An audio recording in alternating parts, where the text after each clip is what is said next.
Hey there. You've probably seen the headlines. America's debt is spiraling out of control. But here's the thing. This isn't just a big scary number. It's a ticking time bomb. And it's only a matter of time before it blows. To put it in perspective, the U.S. federal debt has crossed $36 trillion.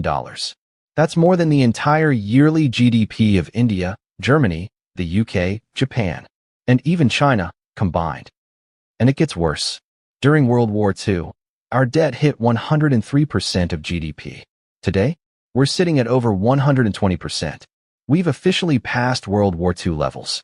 Except this time, there's no war. Just bad choices. So here's the real question. How the hell did we get here? To answer that, you've got to face three hard truths about the U.S. economy. Let's start with the tax cuts. For those unfamiliar, a tax cut just means the government takes less of your paycheck, so you get to keep more. Sounds great, right? Well, it all kicked off in 1981, the Reagan era. Those tax cuts were designed to favor the wealthy. Why? Because of this shiny idea called trickle-down economics. The pitch was simple. If rich people pay less in taxes, they'll spend and invest more and create more demand. And to cover up that demand, the production will ramp up. That means more businesses, more jobs, higher wages. And eventually, everyone benefits. In theory, makes sense. In practice, not so much. At first, it looked like a win. The rich saved billions. Corporations boomed. Wall Street loved it. And the economy? It grew. But here's the catch. While tax revenue dropped, government spending didn't slow down. Not even a bit. So guess what happened? The deficit exploded. And for the average American, wages barely moved. Living costs climbed.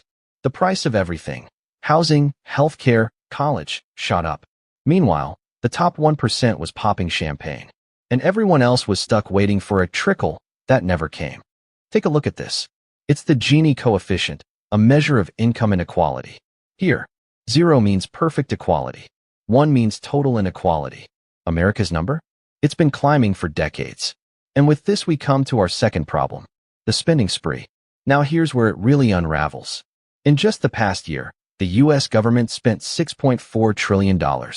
But the revenue was only $4.9 trillion. That's a $1.5 trillion hole. So what did they do? Borrowed the rest. Again. And this isn't a one-off. Every year since 2002, the government has spent more than it earned, plugging the gap with borrowed cash.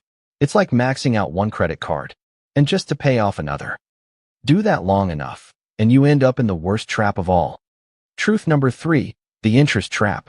Of that $6.4 trillion budget, $1 trillion went just to pay interest on the debt. Not paying the debt off, just the interest. Let that sink in.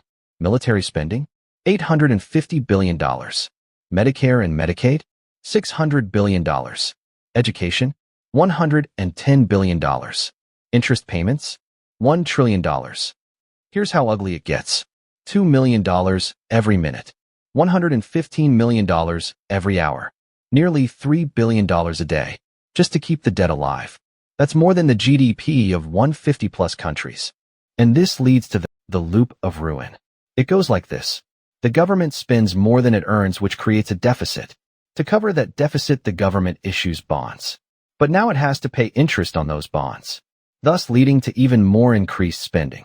And with no or little change in the income, the cycle repeats itself. This is the vicious cycle we're in. It's like trying to fill a leaking bucket with another leaking bucket. And now, we spend more on debt than on defending our people, treating their illnesses, or educating our kids. America is bleeding out. No plan, no path, and no leader with the guts to fix it. This is how $36 trillion kills a superpower. Not with bullets, but with interest.